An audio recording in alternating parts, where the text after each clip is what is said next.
கிறிஸ்டல்ல black டர்மலின்னு சொல்லியிருக்கோம். Black tourmaline எப்படி இருக்கும்? வேர் மாதிரி இருக்கும்னு நம்ம வீடியோல சொல்லியிருக்கோம் இல்லையா? வேர் மாதிரி இருக்கும். இந்த ஆலமர வேர் எல்லாம் இருக்கு இல்லையா? அது அப்படியே வெளியிலேயே எப்படி தெரியும் நரம்பு நரம்பா அந்த மாதிரி தெரிய ஆரம்பிக்கும். அது பிளாக் டர்மலின். இப்போ இது காஷ்மீரி பிளாக் டர்மலின்னு சொல்றோம். ஏன் அப்படின்னா இது அவ்வளோ அடர்த்தியா இருக்கக்கூடியது, அத்தனை அழகா பாலிஷ் பண்ணி இருக்கக்கூடியது. இது பார்க்கறதுக்கு ஒரு ஸ்டைலான ஒரு ஒரு அழகு பொருள் மாதிரி இருக்கும். இது வந்து ஸ்பியர்ஸ் அப்படின்னு சொல்லுவாங்க. ஏன்னா இதுக்கு முடிவே இல்லை. அப்போ முடிவில்லாமல் இப்போ சி எனர்ஜி சொல்றாங்கல்ல சைனீஸ்ல. சி எனர்ஜி என்ன? பாதுகாப்புக்கு தான் சி எனர்ஜி பால்னு சொல்லுவாங்க. அந்த மாதிரி எனர்ஜி பால்.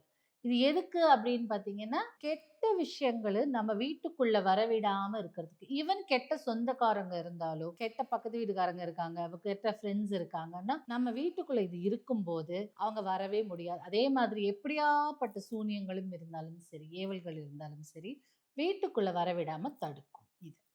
இத நீங்க எங்க வைக்கணும் அப்படின்னு பார்த்தீங்கன்னா, அ வீட்ல என்ட்ரன்ஸ் இருக்கும் இல்லையா? வாசல்ல பார்த்தபடி இத வச்சிடணும். ஓகே. அப்படி இருக்கும்போது, இது வீட்டில வைத்தால் மட்டும் நல்லது.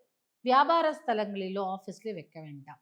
வீட்ல மட்டும் வைங்க. வீட்ல இருக்கும் அத்தனை நபர்களுக்கும் பாதுகாப்பா இருக்கும். வீட்டையும் பாதுகாக்கும்.